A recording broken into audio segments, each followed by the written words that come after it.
তামসা করতে বসি হ্যাঁ বেটা।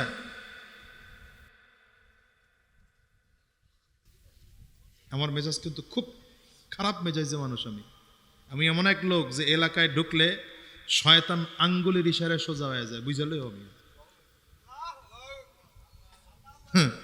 শয়তান পিটাইয়া চেয়ারম্যান হয়েছে, এটা বুঝো।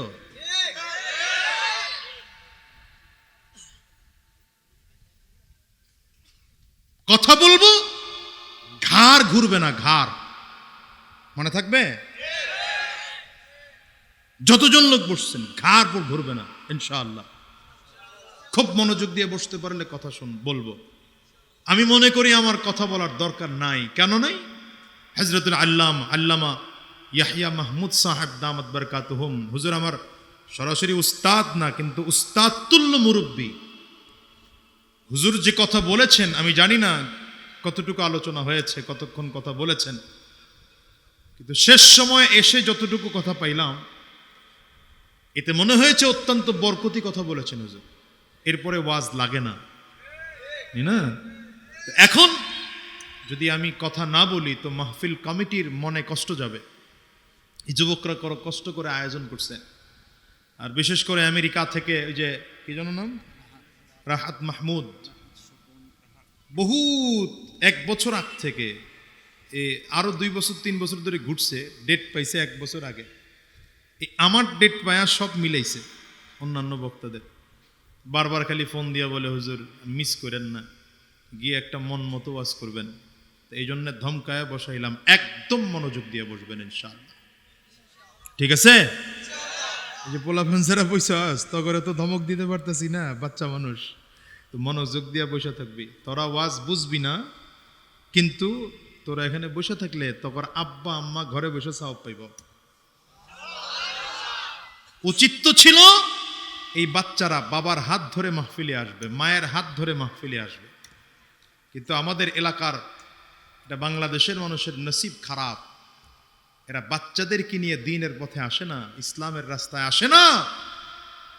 অনেক সময় ঘরে বাবায় বাচ্চারে পাঠায় দেয়, তুই গিয়ে ওয়াজ হই না, আমি তো খুব বুদ্ধিমান, এজন্য আমার ওয়াজ টোয়াজ শোনার লাগে না। নবীজির সাথে ছোট ছোট বাচ্চারা সাহাবীর হাত ধরে ধরে নবীর কাছে আসতেন। এর মধ্যে ছোট্ট সাহাবীর নাম পড়ে গেছে, মনে পড়বো, বলবো। হযরত তালহা ইবনে বারা রাদিয়াল্লাহু আনহু, ছোট্ট একজন সাহাবী, কিশোর বয়সের 8-9 বছরের এক বাচ্চা। এখানে 8 বছরের বাচ্চা আছে কেউ? দেখি 8 বছরের একজন দাঁড়াও তো দেখি। কে এটা? এটা কোনটা? দাঁড়াও তো দেখি। কত বয়স, কত তোমার? এটা পিছনে, হ্যাঁ 8 বছর। এটার বয়স কত? মাশাআল্লাহ। আচ্ছা এই ছোট্ট বাচ্চা, দাঁড়াও না দেখি। এই ছোট বাচ্চা কি বুঝে? বোঝার কোনো বয়স হয়েছে? বলেন না, বোঝার বয়স হয়েছে? এই বাচ্চা যদি কোনো কথা বলে তো আমি আপনি চিন্তা করবো, আরে বেটা বাচ্চা মানুষ কি কথা বলে না বলে, বাবা তুই থাম, কথা কইস না, এমনি তো বলি নাকি। এরকম একটা ছোট বাচ্চা, 8-9 বছরের বাচ্চা, বসো, বাবার হাত ধরে নবীজির দরবারে যাইতেন। বাচ্চাটার নাম হলো তালহা। নাম কি? বাবার নাম হলো বারা, এই জন্য তালহা ইবনে বারা রাদিয়াল্লাহু আনহুমা। বাচ্চা ছোট কারণে বাচ্চার একটু দূরে বসায় রেখা বাবা নবীজির সামনে বসে কথা বলতেন। লম্বা কথাবার্তা শেষ হয়ে গেলে বাচ্চাটার হাত ধরে বাড়ি নিয়ে যেতেন। তো ঠিক এমনি একদিন কথাবার্তা শেষ করে বাচ্চার হাত ধরে বাড়িতে নিয়ে যায়। তো এমনি করে হাত ধরা, তো বাবা খেয়াল করতেছে বাচ্চা হাত মোচড়াইতেছে। কিরে কি হলো? তুমি যে এতক্ষণ নবীজির সামনে বৈশা বৈশা কথা বললা, তোমার স্পেশাল এত কথা নবীর সাথে আছে, আমার কি কোনো স্পেশাল কথা থাকতে পারে না? এই ছোট বাচ্চা এরকম, এই জন্য আরে দাঁড় করায় দেখাইলাম। ছোট বাচ্চা 8 বছর 9 বছরের বাচ্চাটা আবেগ নিয়ে বলতেছে, আব্বু তুমি যে কথা বললে নবীর সামনে, তোমার তো স্পেশাল কথা আছে, আমারও তো একটা কথা থাকতে পারে। বাচ্চা বাবার দিকে তাকায় আছে, বাবাও বাচ্চার দিকে তাকায় আছে। তখন হাতটা একটু ছাইড়া দাও না, নবীর সাথে গিয়ে একটা স্পেশাল আলাপ করে আসি। আরো জোরে বলেন, কি নবী আমারা, কি নবী! বাচ্চাদের কাছে এত মোহাব্বতের সাথে আসতেন। বাচ্চারা নবী আলাইহিস সালামকে দেখলে নবীজির একদম কোলের কাছে, পায়ের কাছে, জামার কাছে শরীর ঘেঁষে ঘেঁষে দাঁড়াইতেন, শরীর ঘেঁষে দাঁড়াইতেন নবীর সামনে। আর বাচ্চারা নবীজিকে এমন ভাবে চিনত যে এরা বাবার থেকে মনে হয় যেন নবী অনেক আপন। এই জন্য আমি আমার আলোচনায় বলি যে মক্কা থেকে হিজরত করে যেদিন নবীজি মদিনায় গিয়েছেন, 450 কিলোমিটারের পথ। কোথায় মক্কা আর কোথায় মদিনা? এই মদিনার ছোট ছোট বাচ্চারা তো আমার নবীকে চিনার কথা না, চিনার কথা বলেন না ভাই, চিনার কথা। কিন্তু দেখেন তো আমার নবীকে মদিনাতে আমন্ত্রণ জানানোর জন্য ছোট ছোট বাচ্চাগুলো কাতার করে দাঁড়ায় গেছে। হ্যাঁ, কাতার করে দাঁড়ায় গেছে। আমার নবীজি ঢুকতেছেন তো ছোট ছোট বাচ্চাগুলো নবীজির চেহারার দিকে তাকায়া কবিতা আবৃত্তি করতেছে। তালাআল বাদরু আলাইনা মিন সানিয়াতিল ওয়াদা, পারলে পড়েন, ওয়াজাবা শুকরু আলাইনা মা দাআ লিল্লাহি দা,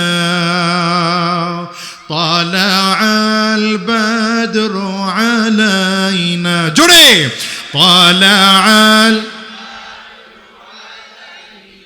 طلع البدر علينا من ثنيات الوداع وجب الشكر علينا ما دعا لله داع أيها المبعوث فينا جئت بالأمر المطاع جئت شرفت المدينة مرحبا يا خير داع طلع البدر علينا من ثنيات الوداع وجب الشكر علينا ما دعا لله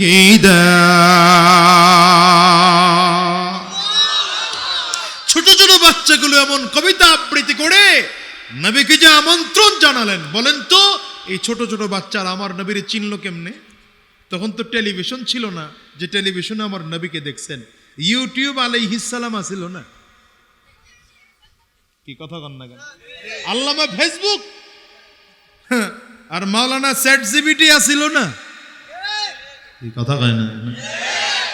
আমার নবীকে চিনলো কেমনে ওরা? আমার নবীকে তো ইউটিউবেও দেখে নাই, ফেসবুকেও দেখে নাই।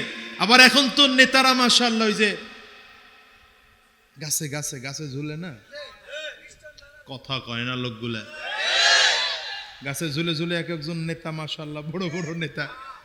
নবীর যুগে তো এটাও ছিল না। ছোট ছোট বাচ্চাগুলো আমার নবীকে এত মোহাব্বত করলো, কারণ কোথায়? এর কারণ হচ্ছে মায়ের কাছে, বাবার কাছে, বড় ভাইয়ের কাছে, বড় বোনের কাছে, আত্মীয় স্বজনের কাছে নবীর কথা এত বেশি শুনেছে। শুনতে শুনতে এরা মনে করলো আমার নবী যেন কত আপন, নবী যেন কত আপন। রাহমাতুল লিল আলামিন যখন উটের পিঠে সওয়ার হয়ে ঢুকতেছেন, বাচ্চাগুলো নবীজির দিকে তাকাইছেন। তো নবীজি তাকায় দেখতেছেন ছোট ছোট বাচ্চার নবী দেখতে কষ্ট হয়। তো রাহমাতুল লিল আলামিন লাফ দিয়ে জমিনে নেমে গেছেন, বাচ্চাগুলো নবীকে ঘেরাও করে ধরেছে। আর নবীজির পায়ের কাছে, মাথার কাছে নবীজির পুরো শরীরটা ঘেরাও করে বাচ্চারা দাঁড়িয়ে আছে। আবেগ আপ্লুত হয়ে নবীজি চোখের পানি ছেড়ে কান্না করেন, মদিনার বাচ্চারা আমাকে জানো মক্কা থেকে কেন বিতাড়িত করা হয়েছে? আমার আপন চাচা, আমার আপন ভাইয়ারা, আমার লোকজনগুলো আমাকে মক্কা থেকে বিতাড়িত করেছে। তোমরা যে আমাকে কবিতা আবৃত্তি করে রিসিভ করছো, জীবনভর এমন মোহাব্বত করবা? তো বাচ্চাগুলো উত্তর দেয়, পয়গম্বর আল্লাহর কসম, আমাদের জীবন থাকতে আপনার জাররা পরিমাণ ক্ষতি হতে দেব না। ছোট ছোট বাচ্চাগুলো, এর মধ্যে একজন মুআজ আর একজন মুআব্বিজ বদরের যুদ্ধে গিয়েছিলেন, জানা আছে না খবর? বদরের যুদ্ধে গিয়েছিলেন। তো নবীজি জিজ্ঞাসা করেন, শর্তে তো মিলে না তোমাদের সাথে, শর্তে মিলে না তো? বয়স্ক লোকদেরকে নিয়ে, মুজাহিদদেরকে নিয়ে যুদ্ধে আসব, তোমরা তো ছোট মানুষ, আসলা কেন? বলে হুজুর ওই যে তখন ওয়াদা করেছিলাম, এখন শুনলাম বদরে নাকি আপনাকে মারতে আসতেছে কাফিররা, তো এই জন্য মায়ের কাছ থেকে বিদায় নিয়ে আসছি, হয়তো আমরা মরবো নয়তো আবু জাহালকে মারবো, এছাড়া বাড়ি ফিরে যাব না। সুবহানাল্লাহ, মনে হয় যেন ফরমালিন দিয়ে ভিজানো, জোরে বলেন। তো বলছিলাম মালিকের নামের মজা, এত মজা, পয়গম্বর ইব্রাহিম আলাইহিস সালাম দুপুরের খানা খেয়ে ঘুমিয়ে আছেন বিছানায়, মনে আছে না ভুলে গেছেন? দরজার কাছে একজন দাঁড়ায় বলতেছে আল্লাহু করিম,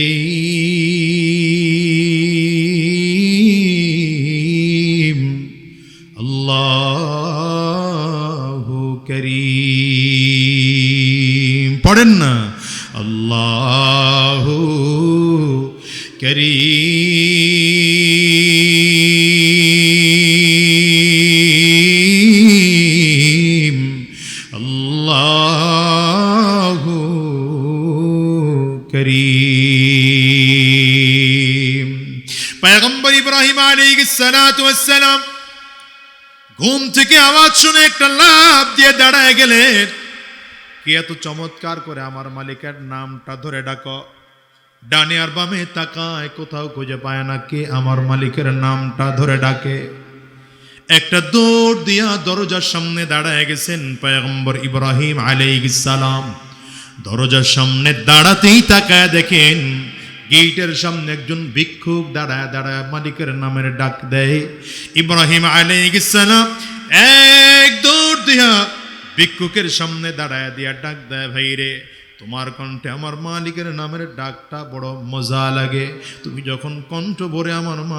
আর এই যে মৌলানা মোবাইলগুলো খোলায় রাখছেন, এগুলো সব বন্ধ করে দেন। এখন মোবাইলের ওয়াজ বন্ধ, এখন আমার ওয়াজ চলবে। এমন যদি আপনি 100 ওয়াজ এরকম খালি ভিডিও করে করে মোবাইলে রেখে দেন, মাঝখানে ওইটা কি করতেছে, কি করে এটা? এটার তো খবরই নাই। এটা তো এই তো দুনিয়ার জায়গা থাকতে এটা ওখানে গেল কেন? এই তুই উঠ, ওই বোতল মুখে লয়ে যেটা গেছো যেদিকে, উঠ দিকে, এখানে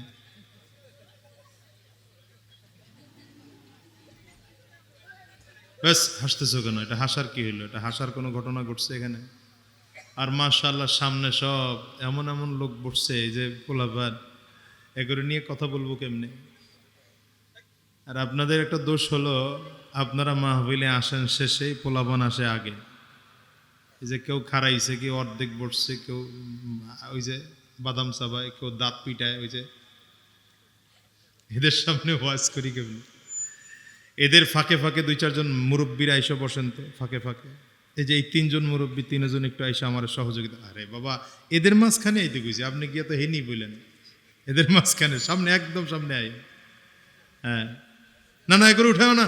এই, আরে ভাই তুমি ডিস্টার্ব করো না, আমি করতেছি গুছায়। আপনি এগোর মাঝখানে আয়েন তো দেখি। হ্যাঁ, এই কয়জনের মাঝখানে আরেকজন আসুন তো, আপনি আয়েন।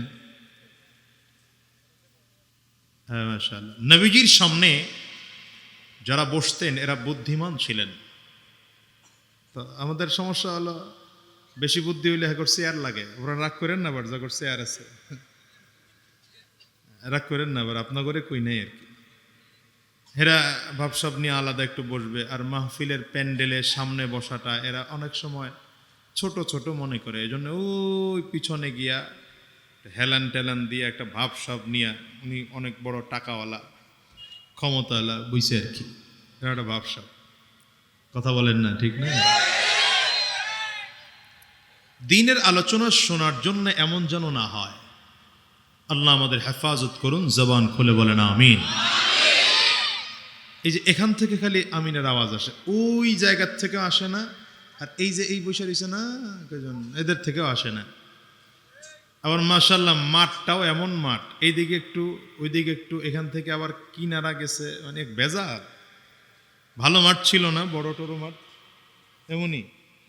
আচ্ছা, এই যে ওই একজন বসছে, এটা কি মাহফিলে বসার স্টাইল হইল মিয়া? 80 বছরের একজন মুরব্বী বসতো তাইলে মানা যাইত, মিয়া তোমার মতো যুবক ভালো করে হ্যাঁ, বসার স্টাইলেই মনে হবে যে আমরা দিন শিখতে বসেছি। বলেন না, কথা বলেন। ওই লোক কই যায়, আল্লাহর ওলি এদিকে এদিকে এদিকে, আবার কই হাটে, কই অ্যাক্সিডেন্ট করবো তো, হাটে কই। হ্যাঁ, মনে করছে খালি গাড়ি অ্যাক্সিডেন্ট করে, যে রাস্তায় উষ্টা খাইতে পারে বোঝে না। আল্লাহ আমাদের এই কণ্ঠ দান করেছেন কে? এই যে আমরা কথা বলছি সবাই, এই কণ্ঠ কে দান করেছেন জোরে বলেন। তো আল্লাহর দেওয়া কণ্ঠ দিয়ে আল্লাহর নামের জিকির করব, আল্লাহর নাম নেব। তৈয়ার ইনশাআল্লাহ? জোরে আওয়াজ করে ডাক দেন আল্লাহ, আরো জোরে আল্লাহ, জবান খুলে গলা ফাটায় আল্লাহ। তুমি ছাড়া কেউ নেই মালিক বলে তারে ডাকবো, হো তুমি ছাড়া কেউ নেই মালিক বলে তারে ডাকবো। বলেন না, তুমি ছাড়া কেউ নেই মালিক বলে তারে ডাকবো, হো তুমি ছাড়া কেউ নেই। তোমরা বইছো ভালো করে বউ মিয়া, জিমাই জিমাই বসে বেড়াইম্মা মুরগির মতো। তুমি ছাড়া কেউ নেই মালিক বলে তারে ডাকবো, তুমি ছাড়া কেউ নেই। আরো জোরে জবান খুলে, তুমি ছাড়া কেউ নেই মালিক বলে তারে, তুমি ছাড়া কেউ নেই ভালোবেসে তার ছবি আঁকবো, তুমি ছাড়া কেউ নেই মালিক বলে তারে, হো তুমি ছাড়া কেউ নেই মালিক বলে তারে ডাকবো। জোরে ডাকেন আল্লাহ, জবান খুলে আওয়াজ দিয়ে ডাকেন আল্লাহ। দিলটা উজাড় করে মালিককে ডাক দেন না আল্লাহ। এই নামের ডাকে মজা আছে না নাই? জোরে বলেন। গোটা পৃথিবীর মধ্যে 4টা ডাক, যেই ডাকের কোনো তুলনা হয় না, বিকল্প হয় না। এর মধ্যে এক ডাক হলো আমার মালিকের ডাক, আল্লাহ নামের ডাক, জোরে ডাক দেন। দ্বিতীয় আমার নবীর নামের ডাক, এই নামের কোনো বিকল্প হয় না। 3 নম্বর মা নামের ডাক, এই ডাকের কোনো বিকল্প হয় না। 4 নম্বর বাবা নামের ডাক, এই ডাকের কোনো বিকল্প হয় না।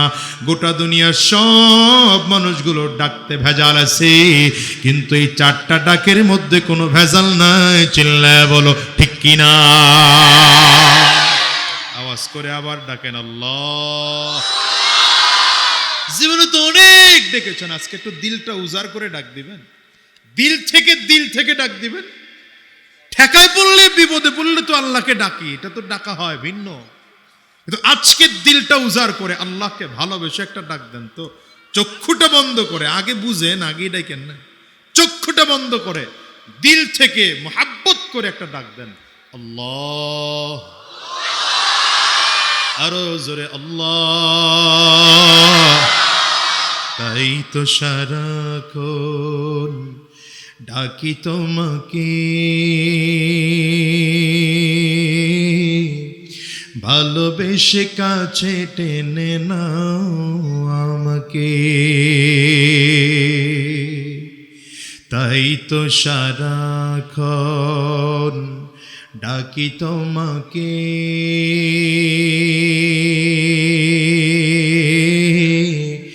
ভালোবেসে কাছে টেনে নাও আমাকে। বলো, তাই তো সারাক্ষণ ডাকি তোমাকে, ভালোবেসে কাছে টেনে। হৃদয়ের গহীনে আছো তুমি, ভালোবেসে চিরদিনই রাখবো। তুমি ছাড়া কেউ নেই মালিক বলে তার ডাকবো, হো তুমি ছাড়া কেউ নেই মাবুদ বলে তার ডাকবো, তুমি ছাড়া কেউ নেই, তুমি ছাড়া কেউ নেই, ভালোবেসে তার ছবি আঁকবো, তুমি ছাড়া কেউ নেই মালিক বলে তার ডাকবো, বলো তুমি ছাড়া কেউ নেই মালিক বলে তার ডাকবো। বলেন আল্লাহ নামের ডাকে মজা আছে না? আছে না? বলে দুনিয়ার যত ডাক আছে ডাকের মধ্যে স্বার্থ লুকায়িত আছে। আমার মালিককে ডাকলে রব ওয়াদা করেছেন উদউনি আস্তাজিব লাকুম। গোলাম রে, মুসিবতের মধ্যে পড়ে গিয়েছো, বিপদের মধ্যে পড়ে গিয়েছো, আমি আল্লাহ তাআলাকে যদি ডাকার মতো ডাকতে পারো, আমি আল্লাহ তোমার ডাকের সাড়া দেওয়ার জন্য তৈয়ার। রাত তো ডেকে বলেন ওয়াইদা সালাকা ইবাদি, ওয়াইদা সালাকা ইবাদি আন্নি ফাইন্নি করিব।